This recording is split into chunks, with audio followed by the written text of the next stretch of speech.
you're still tuned into Midcap Radar. Puravankara, that is the stock on our radar, released its Q2 business update. The pre-sales during the period were up 4%. Ashish Puravankara, who is the managing director at the company, is joining us now to discuss more. We'll understand their FY26 sales outlook going forward. Will they now expand via joint development, redevelopment, or more organic land buys?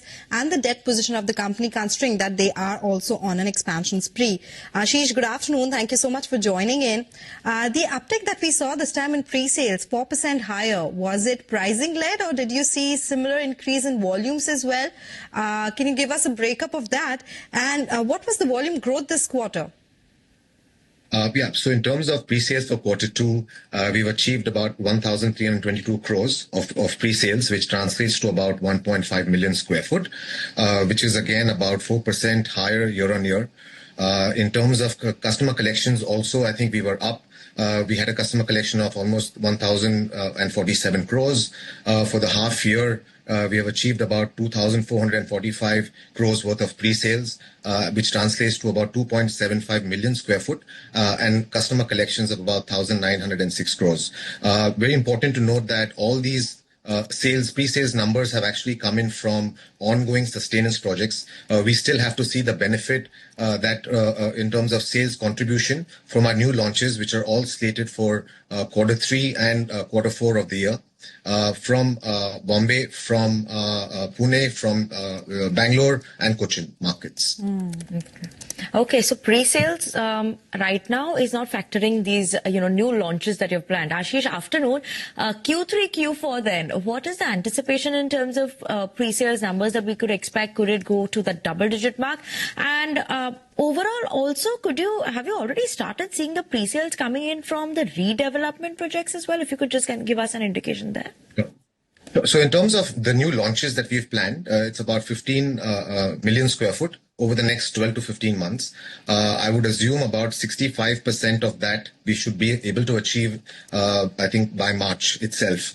So if you take that number and if you see our past history in terms of pre-sales of newly launched projects, we've been able to get almost a 70 to 80% of the phase that's been launched in the first 2 quarters. So that contribution should be quite healthy. Let me put it that way. In terms of redevelopment projects, as of now, we have not launched any, but we should see a launch in the next 2 months. All approvals, which is Lokhandwala, Pali Hill, which is Bridge Candy, as well as I think Malabar Hill, etc. I think we should start seeing the launches starting from 2 months from now. But all approvals are in place. Ashish, how does it differ for a developer when you're going to launch your redevelopment projects? What's the impact on the balance sheet in terms of cash flows? Do you need more capital for doing this? If you can explain that to investor, because now that will start showing in your books as well. Sure. So pre-sales mimic what we traditionally do as joint development. So there is no huge upfront capital investment in terms of buying a land outright, but it is essentially your approval costs, and then once you get your approvals, the corpus fund that we contribute to the society, as well as their annual rentals as per our each transaction. So it's typically about 10 to 15% of the land value. As opposed to buying a land outright. So very low on capital upfront investment for society redevelopments. Okay. So how much will redevelopment be as a percentage of your overall portfolio, say 2 years down the line? So currently what we've secured is about 4.25 million square foot in Mumbai for redevelopments. The GDV of that is about 10,500 crores. But we are actively growing and quite aggressive. We are in fact now pitching for at least 6 more projects as we speak. But I think the brand has been received extremely well in the West region. So in spite of healthy competition, we're able to secure these marquee locations. So we should see this number only grow. Okay, you'll see this number only grow. But Ashish, from here on, so in terms of expansion plans that one could watch out for, would it be more JDAs? Would it be buying land, redevelopment side? What would the focus area be? And how much cash would you require for expansion? How much do you have in your books? What is it that we're watching out for now? So, I think if the half year gone by is any indication, I think we have done aggressive business development where we've secured projects, 2 in Bangalore and 2 in Mumbai, with I think a square footage of about 6.25 million square foot, with a GDV of about 9,100 crores. In terms of strategy, I think the combination between outright society redev or joint development, I think the micro market in the city defines it. So, for example, if you have to grow within the Mumbai city limits, I think the biggest opportunity here is the society development. But now, if you go to the outskirts, like for example Thane, etc., there you're able to secure vacant pieces of land, industrial land, etc. So that typically will be an outright. And outright is always, while there is an upfront investment to buy the land, but is always a cheaper option in terms of costs than a joint development.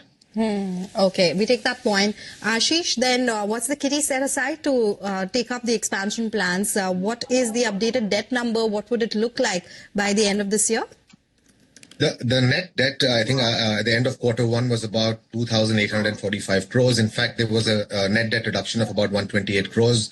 I don't see that number on the residential front going up significantly. It would all depend on the commercial portfolio. So currently we're building about 3 million square foot of commercial office space in Bangalore.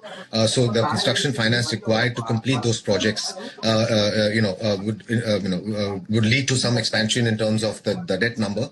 But, as they get completed, which is slated for anywhere between, I think, March and April of this year, and you start leasing, you convert that debt into lease rental discounting at a much cheaper cost, which is generally the format for commercial development.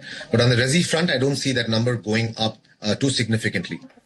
Okay. Ashish, just one thing, pre-sales FY26 target, what would that be? If you could just quickly give us that number.